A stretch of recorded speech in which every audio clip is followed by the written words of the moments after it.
I'm a manager at a Chuck E. Cheese restaurant. By SOLONELY200.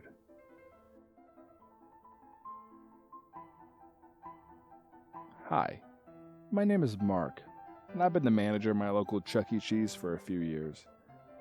And weird things have been happening here. Things we can't explain. I figured, what the hell, I'd just post it here. Maybe get some answers. Where to start? Let's start simple. So, we may have a thing living in our ball pit. We don't know what it is or even what it looks like. Just sometimes kids go in and they never come out again. We find pieces of the bodies in the ball pit sometimes. Oddly enough, it's never attacked adults, at least not visiting ones.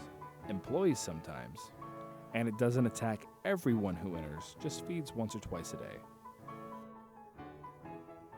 To answer the obvious, yes, we have removed all the balls, but we've never found anything. Just some blood stains and chewed up limbs.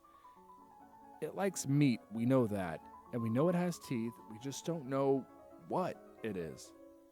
Occasionally, when we have leftover food, we toss it in the ball pit, and like clockwork, it vanishes.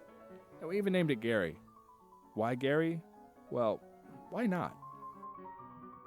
Then there's Frank. Frank is a 5-foot-tall rat that lives in our basement. We don't know how he got there, but he's been there ever since I started working here. He doesn't bother anyone. Really funny thing is, the schematics for the building doesn't actually show us having a basement. We mostly keep costumes, defunct animatronics, and the like down there. Frank and his brood have made nests in their insides. We've considered using him as a mascot, the real-life Chuck E. Cheese, but that was turned down by corporate. Still, Frank's friendly. Well, friendly as far as rats go anyway. Oh, and the basement door changes on a regular basis, around every 13 days.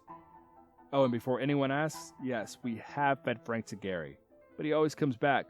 Our rat of the same size, at least. We're currently on, as far as I'm aware, Frank number 17. Our play area is haunted too. A ghostly child has been spotted in the indoor jungle gym thing we have on site. You know the thing I'm talking about with the slides, tunnels, little viewing windows. Well, there's a girl in there. She's described as a girl between 8 and 10 with brown hair and bleeding eyes. She wears a yellow dress, sometimes green, and can be seen in the play area. We call her Emily, and besides some scratches on a few kids, she seems mostly harmless. There's also a living video game. It's called Cave Runner, and it moves all around the establishment.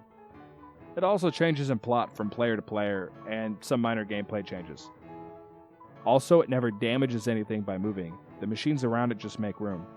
We think it might be alive? It's completely harmless, but still worth mentioning. Another weird thing is the living costumes. Well, we say they're living anyway, but the jury's still out. We have some old costumes from the 90s that employees would wear. However, they're not in regular use anymore. At least not by us. But the things still walk around the place. They hug children, take pictures and everything. But no one's in them. Some have even heard them speak. I've pulled one aside like a normal employee and found that I couldn't remove the head.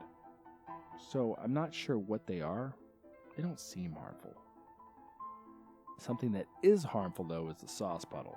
It's an ever-present puddle of bubbling hot pizza sauce on our kitchen floor. Poor Mary fell face first into it and got third-degree burns. We've cleaned it up, but it always comes back. It's been measured to be around 400 degrees Fahrenheit. That's 204 degrees Celsius for those who use it. And as far as we know, bottomless. We can mop it up, sure, but if we drop stuff into it, it's like quicksand. We don't know where it came from, which seems to be a bit of a theme around here. Also worth mentioning, only objects sink. Humans like Mary who fall in hit tile like the normal floor. Just with really hot pizza sauce there. Anyway, now that you know the place and some of the happenings here, I'll get into why I'm telling you all this. It all started yesterday. I came in for my shift to open the doors. I seen one of the night staff had slipped and fallen into Gary's pit. All that was left was a pair of bloody handprints and a mop. I sighed, grabbed the tool, and cleaned up the mess. I locked the basement that should be there. It didn't need Frank greeting our guests. I got to work getting the place presentable. We had a makeshift barrier around the sauce, which I scooted around, and unlocked the freezer. I got everything ready for the morning crowd as my coworker, a stoner guy named Andrew. Yes, it's time to hire a stoner, but hey, I got high with him in his car after work, so the fuck did I care? He does his job fine, and if you worked here, you need a joint too, came in. Hey, Put up a help wanted sign. Some poor bastard in the night crew fell in the ball pit, I mumbled, realizing how bizarre that would have actually sounded out of context. Half awake, Andrew nodded groggily. I could tell he was a bit hungover, but he worked in the kitchen, so it's not like he'd have to greet people or anything. He did as I asked and got to work cooking. I did an inspection of the games around the place, made sure all worked. Also tracked down Cave Runner, which was between a classic Pac-Man machine and a stunt bike racing game today. Didn't see Emily any so far, but the mascots were already moving about. It was a normal, as far as this place goes anyway, day on the job. Things started getting weird. Well, weirder as I finished my inspection.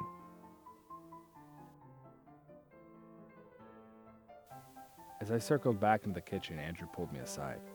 Psst, Mark, who's that? He gestured to the prize corner where kids taking tickets to exchange for goodies. Mostly trinkets, toys, etc. We don't carry stuffed animals anymore after the Great Rebellion of 11. Anyway, at the booth was a guy in an employee uniform. Now, that might not sound weird, but neither of us recognized him. He was a slender guy with chocolate brown hair, trimmed neatly. He had a broad smile on his face, as if he was excited for the day. I don't know, I said to him, noting the weed on his breath as he responded. Think corporate sent him? Thank God he was kitchen staff. Take a breath, man. I'm gonna go talk to him. I patted Drew on the shoulder and approached the mysterious dude.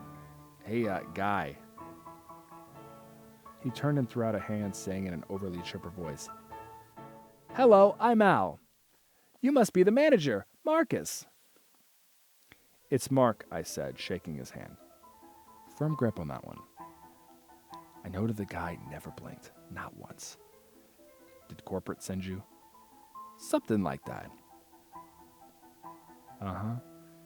Well, just watch out around the ball pit. Accidents happen.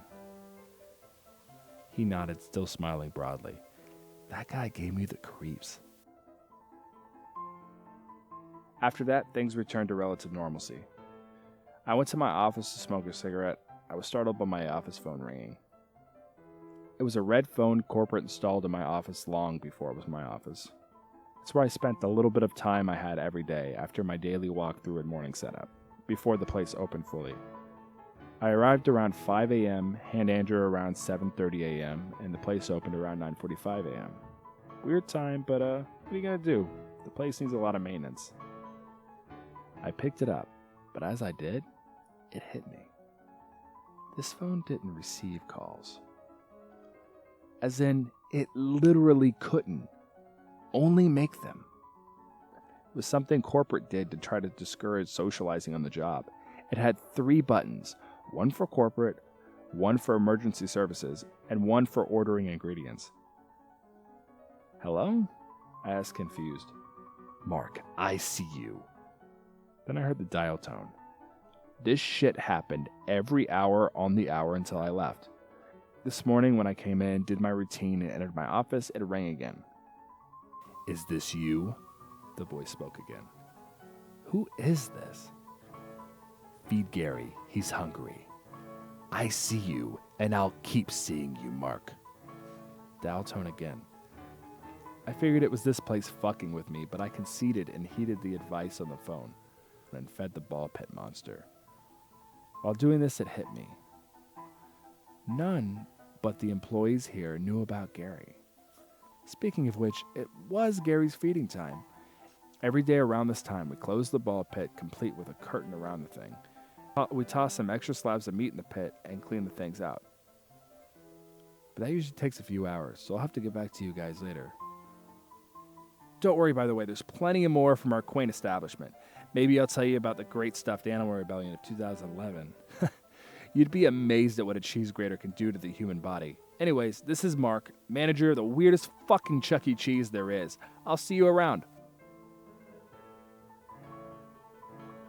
Hi there again, it's me. I just want to thank you for taking an interest in this narration. Your review and hopeful like means a lot to me. Don't forget to check out the author in the description and share this with others.